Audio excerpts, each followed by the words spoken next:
Ce livre de cuir aux lettres dorées pourrait bien être une Bible datant de plus de 1500 ans. Le manuscrit a été redécouvert en Turquie il y a peu, après avoir été saisi en 2000 lors d'un coup de filet contre des contrebandiers. Il sommeillait depuis 12 ans dans les placards de la justice et pourtant il pourrait bien s'agir d'un vrai trésor, car il est écrit en araméen, la langue de Jésus. Il est désormais en phase d'authentification au musée ethnographique d'Ankara. D'après certains médias turcs, le Vatican aurait demandé à pouvoir le consulter. Une rumeur aussitôt démentie par le Saint-Siège. Certains journaux avancent aussi que cet ouvrage pourrait être l'évangile de Barnabé, un texte dans lequel Jésus citerait l'avènement du prophète Mahomet. Quoi qu'il en soit, le manuscrit a été placé sous haute protection. Il serait estimé à plus de 17 millions d'euros. Cette Bible soutient que Jésus n'a pas été crucifié, le Vatican est sidéré. Cette Bible a été découverte et gardée secrète en 2000 et contient l'évangile de Barnabé, un disciple du Christ, qui soutient que Jésus n'a pas été crucifié, qu'il n'était pas le Fils de Dieu, mais bien un prophète.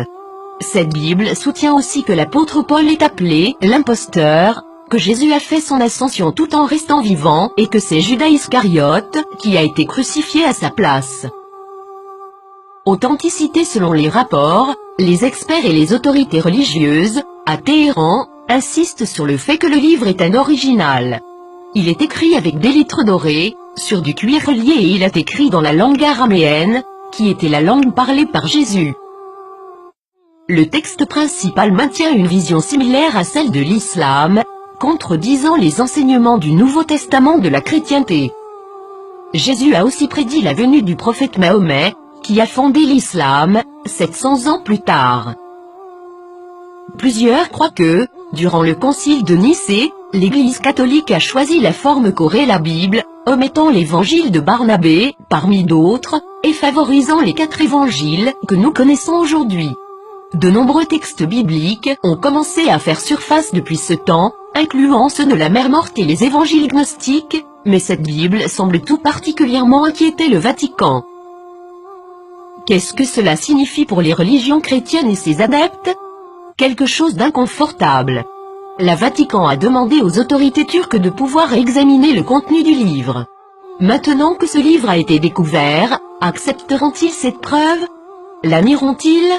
L'appelleront-ils un mensonge musulman, comme l'a fait le magazine Truth en 2000?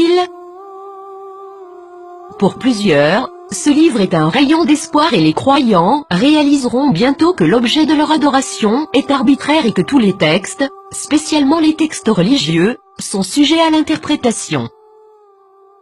Qu'est-ce que cela signifie pour les athées, les agnostiques, les penseurs séculiers? Ce texte est-il réel? Est-il contrefait? Est-ce important? Nous pouvons espérer que cette nouvelle inspirera les religions à se poser des questions, au lieu de pointer du doigt et de tout croire aveuglément. Ne commencez pas à clamer à tous, je te l'avais bien dit.